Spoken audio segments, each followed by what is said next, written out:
Los sensores los podemos clasificar de acuerdo a diversos parámetros. Por ejemplo, podemos dividirlos según el tipo de señal de salida, según la energía, según el tipo de contacto con la variable medida, según la visualización, según el modo de operación, según el principio físico y según la variable medida. A continuación vamos a revisar las características más importantes de cada uno de estos tipos de sensores según los diferentes parámetros de clasificación. En primer lugar tenemos la clasificación según la señal de salida, y aquí encontramos dos tipos de sensores, los analógicos y los digitales. En estas figuras podemos ver las diferencias entre una señal analógica y una señal digital, donde en estas gráficas tenemos en el eje X el tiempo y en el eje Y la amplitud de la señal.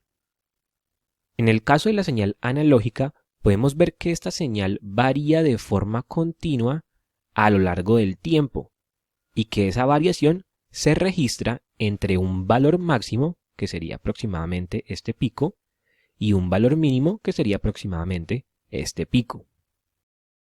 En el caso de la señal digital, podemos ver que la amplitud de la señal únicamente toma valores de 0 o de 1 a lo largo del tiempo. Por ejemplo, aquí en este tramo la señal está en un valor de 0 y luego acá cambia a un valor de 1.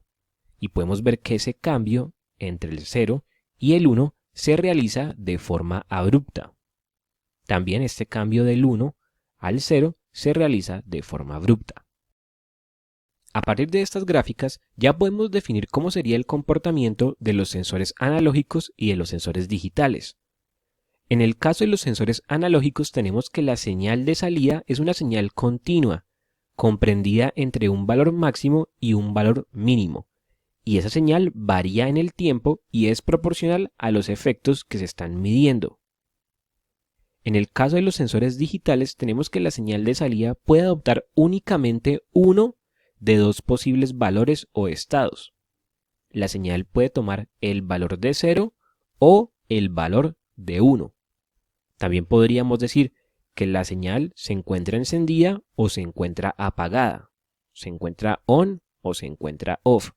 O podríamos decir que la señal de salida está presente o no está presente, es todo o es nada. Un ejemplo de sensor analógico es un manómetro, el cual nos permite medir la presión de forma continua, ver las variaciones en el tiempo de la presión comprendidas entre un valor mínimo, que en este caso sería de 0 bar, y un valor máximo, que en este caso sería de 10 bar. Otro ejemplo sería el sensor de temperatura LM35, el cual nos permite medir la temperatura de forma continua en un rango comprendido por un valor mínimo y un valor máximo. Normalmente el rango de trabajo de este sensor es entre menos 55 y 150 grados Celsius. El sensor LM35 nos entrega un voltaje que es proporcional a los efectos que está midiendo, que en este caso sería la temperatura del ambiente. Un último ejemplo sería un sensor de nivel de tipo sonda, el cual se ubica en la profundidad de un tanque y nos permite medir de forma continua cómo va variando el nivel de ese tanque, entre un nivel mínimo y un nivel máximo. Un ejemplo de sensor digital sería un final de carrera, el cual nos permite detectar si un elemento o un componente de una máquina ha llegado o no ha llegado hasta una posición de referencia. El final de carrera únicamente nos puede brindar dos posibles salidas. 0, cuando el final de carrera no ha sido presionado, dándonos a entender que el elemento aún no ha llegado hasta esa posición de referencia, o 1, cuando el final de carrera ha sido presionado, dándonos a entender que el elemento ya alcanzó esa posición de referencia. Los finales de carrera son utilizados en algunas puertas automatizadas para detener el movimiento del actuador, por ejemplo, un motor eléctrico, cuando la puerta ya ha quedado totalmente cerrada. En este caso el sensor únicamente nos daría dos salidas. 0, cuando la puerta aún no ha alcanzado esa posición de referencia y por lo tanto se encuentra abierta, o 1, cuando la puerta ya ha alcanzado esa posición de referencia y entonces estaría cerrada. El final de carrera no nos puede dar una indicación del porcentaje de apertura de la puerta. No nos podría decir si se encuentra abierta al 50%, al 80% o al 20%. Únicamente nos puede decir si ya se alcanzó esa posición de referencia y la puerta estaría totalmente cerrada, o si no se ha alcanzado esa posición de referencia y por lo tanto la puerta estaría abierta. Otro ejemplo de sensor digital sería un flotador que se instala en un nivel de referencia de un tanque.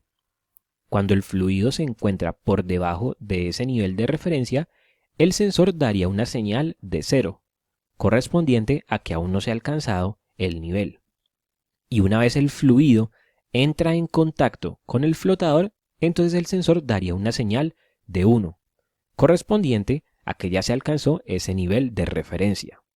Otro ejemplo de sensor digital sería un presostato, el cual se encuentra configurado para una presión de referencia o presión de disparo. Por debajo de esa presión de disparo, la señal del sensor sería un 0. Y luego, cuando se alcanza ese nivel de presión, entonces la señal del sensor sería un 1. La segunda clasificación de los sensores es según la energía, donde podemos encontrar sensores pasivos y sensores activos. Los sensores pasivos son también llamados sensores generadores y son aquellos que generan señales representativas de las magnitudes que miden de forma autónoma, sin requerir de una fuente de energía externa. Dentro de esta categoría podemos encontrar a los manómetros, los cuales, gracias a la energía del fluido en forma de presión, permiten generar una deformación sobre un tubo de Bourdon o un tubo en espiral y que genera el movimiento de esta aguja, que luego nos permite poder realizar la lectura del valor de la presión. Otro ejemplo de sensor pasivo son los flotadores que encontramos en los sanitarios, los cuales, sin necesidad de una fuente de energía externa, pueden medir el nivel de agua en el tanque, y esto utilizando al mismo fluido como medio para poder moverse y detectar el nivel. Por otro lado tenemos los sensores activos, también conocidos como sensores moduladores o sensores modulantes. En este tipo de sensores, la energía de la señal de salida proviene, en su mayor parte, de una fuente de energía externa. Aquí podemos encontrar, por ejemplo, al sensor de temperatura LM35, el cual, de acuerdo a la temperatura del ambiente, nos da una salida en forma de voltaje. Pero ese voltaje de salida depende de la alimentación en los otros terminales. Normalmente el LM35 requiere una alimentación entre 4 y 20 voltios DC. Otro ejemplo sería un sensor de nivel ultrasónico, el cual para poder generar esas ondas ultrasónicas requiere de una fuente de energía externa. La tercera clasificación de los sensores es según el contacto, donde podemos encontrar sensores intrusivos, sensores invasivos y sensores no intrusivos. Los sensores intrusivos son aquellos que requieren contacto físico directo con el cuerpo sobre el cual se realiza la medición. Los invasivos son aquellos que requieren contacto físico y además modifican significativamente la dinámica del proceso. Y los no intrusivos son aquellos que no requieren contacto físico directo con el cuerpo sobre el cual se realiza la medición. Si consideramos un proceso donde queremos medir el nivel de un fluido dentro de un tanque, podríamos decir que un sensor de tipo intrusivo sería una sonda de nivel, ya que este sensor se debe ubicar dentro del tanque, específicamente en el fondo de este, y debe estar en contacto físico directo con el fluido para poder generar la medición del nivel. Un sensor de tipo invasivo sería un flotador, ya que dependiendo del tamaño de ese flotador o de la cantidad del fluido, al ser depositado él en el fluido, puede llegar a aumentar el nivel del fluido. Y un sensor de tipo no intrusivo sería un sensor ultrasónico, que se ubica en la parte superior del tanque y no requiere contacto físico directo con el fluido para poder generar la medición del nivel. Si consideramos otra variable, como por ejemplo la temperatura corporal, este termómetro o un termómetro de mercurio sería considerado un sensor intrusivo, ya que requiere contacto físico directo con la persona a la cual se le quiere realizar la medida de la temperatura corporal. Y este termómetro infrarrojo sería de tipo no intrusivo, ya que no requiere contacto físico directo con la persona. La cuarta clasificación de los sensores es según la visualización, donde podemos encontrar sensores ciegos y sensores indicadores. Los sensores ciegos son aquellos que no poseen una indicación visible de la variable medida. Algunos de ellos son instrumentos de alarma o instrumentos de accionamiento que poseen un punto de disparo. Aquí podemos encontrar, por ejemplo, a los presostatos y a los termostatos, los cuales por sí solos no poseen una indicación visible de la presión o de la temperatura medida, y adicionalmente funcionan como instrumentos de accionamiento. Un presostato, al llegar a cierto valor de presión, a un punto de disparo, permite accionar, por ejemplo, una válvula. O un termostato, al llegar a una temperatura de referencia, a un punto de disparo, permite accionar, por ejemplo, una calefacción o un aire acondicionado. Otros sensores ciegos que podemos encontrar son el sensor de temperatura LM35, los termistores y las sondas de nivel, ya que por sí solos estos sensores no tienen una indicación visible de la variable medida y requieren de elementos adicionales para poder dar esa indicación. Por otro lado tenemos los instrumentos indicadores, los cuales disponen de un índice, una escala graduada, una pantalla o algún medio que permite realizar la lectura del valor de la variable medida. Aquí podemos encontrar, por ejemplo, a los termómetros de mercurio, los cuales gracias a esta escala graduada y a la dilatación del mercurio y la columna del mismo, nos permite realizar la lectura del valor de la temperatura. También encontramos aquí lo que serían los manómetros, los cuales gracias a la presión del fluido y a la deflexión realizada sobre un tubo de Bourdon o un tubo en espiral, junto con esta aguja, nos permite realizar la lectura del valor de la presión en esta escala graduada. La quinta clasificación de los sensores es según el modo de operación, donde encontramos sensores por deflexión y sensores por comparación. En los sensores por deflexión, la magnitud medida produce un efecto físico que ocasiona una reacción en el sensor asociada a una variable útil fácilmente medible.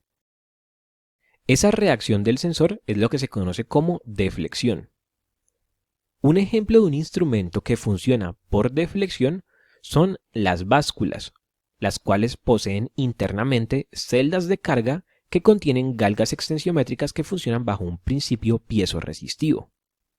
En este caso, la magnitud medida, que es la carga, produce un efecto físico en las celdas de carga, que es la deformación de las galgas extensiométricas. Y debido a esa deformación que sufren las galgas, se genera un cambio de resistencia en ellas. Ese cambio de resistencia sería la variable útil fácilmente medible. Por otro lado tenemos los instrumentos por comparación, en los cuales se intenta mantener nula la deflexión mediante la aplicación de un efecto opuesto al generado por la magnitud medida. Es decir, que estos instrumentos comparan la variable medida con un parámetro conocido. Un ejemplo de un instrumento por comparación es la balanza. En este instrumento, al aplicar la carga, se genera una deflexión y luego, mediante la aplicación de unos contrapesos, se busca anular esa deflexión. De modo que al encontrar ese punto cero, ese punto donde la deflexión es nula, podemos generar la lectura de la variable. Los sensores también se pueden clasificar de acuerdo con el principio físico con el cual trabajan.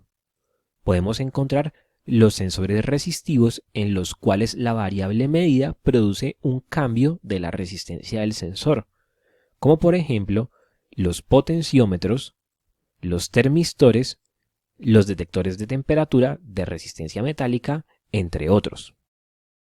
En los sensores capacitivos, la variable medida genera un cambio en la capacitancia del sensor. Aquí podemos encontrar sensores de proximidad capacitivos, sensores de presión capacitivos, entre otros. En los sensores inductivos, la variable medida genera un cambio en la inductancia del dispositivo y podemos encontrar sensores de proximidad inductivos, LVDT, entre otros. También podemos encontrar sensores que funcionan bajo la aplicación de ondas ultrasónicas, como por ejemplo algunos caudalímetros y sensores de nivel. Algunos sensores operan bajo principios piezoeléctricos, que es que determinados cristales, al ser sometidos a tensiones mecánicas, adquieren una polarización eléctrica. Dentro de este tipo de sensores podemos encontrar algunos acelerómetros y algunos sensores de presión. Y también podemos encontrar diversos principios físicos de funcionamiento de los sensores, como por ejemplo sensores electromagnéticos, sensores ópticos, sensores piroeléctricos, entre otros. La última clasificación de los sensores es según la variable medida. Podemos encontrar sensores de desplazamiento, como por ejemplo los potenciómetros. Tenemos potenciómetros rotacionales para poder medir desplazamientos angulares y potenciómetros lineales para poder medir desplazamientos lineales. También tenemos el sensor de desplazamiento LVDT, sensores de proximidad que pueden ser capacitivos o inductivos, entre otros. Tenemos sensores de temperatura, como el sensor LM35, los termistores, los detectores de temperatura de resistencia metálica, entre otros. Sensores para medir presión, como por ejemplo los manómetros de tubo de Bourdon, los sensores de presión capacitivos y sensores de presión piezoeléctricos, entre otros. Sensores para medir el caudal que funcionan bajo principios ultrasónicos o sensores para medir el caudal como por ejemplo el rotámetro o el tubo Venturi, entre otros. Sensores de nivel como por ejemplo la sonda, sensores ultrasónicos, sensores láser, entre otros. Y tenemos un sinfín de variables físicas que podemos medir, como por ejemplo la humedad, la fuerza o torque, la aceleración o la vibración, entre otras. Con esto hemos terminado de revisar los tipos de sensores de acuerdo a estas 7 categorías, según el tipo de señal de salida, según la energía, según el tipo de contacto, según la visualización, según el modo de operación, según el principio físico y según la variable medida. Es importante entender que estas categorías no son excluyentes entre sí, es decir, podemos tener un sensor de presión que es resistivo, que funciona por deflexión, que es un instrumento ciego, que es invasivo, que es activo y que da una salida analógica.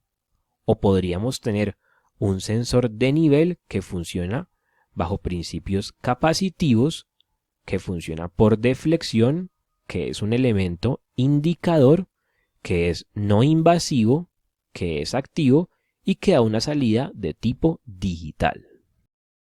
Si este video fue de ayuda, los invito a suscribirse al canal y darle me gusta a este video.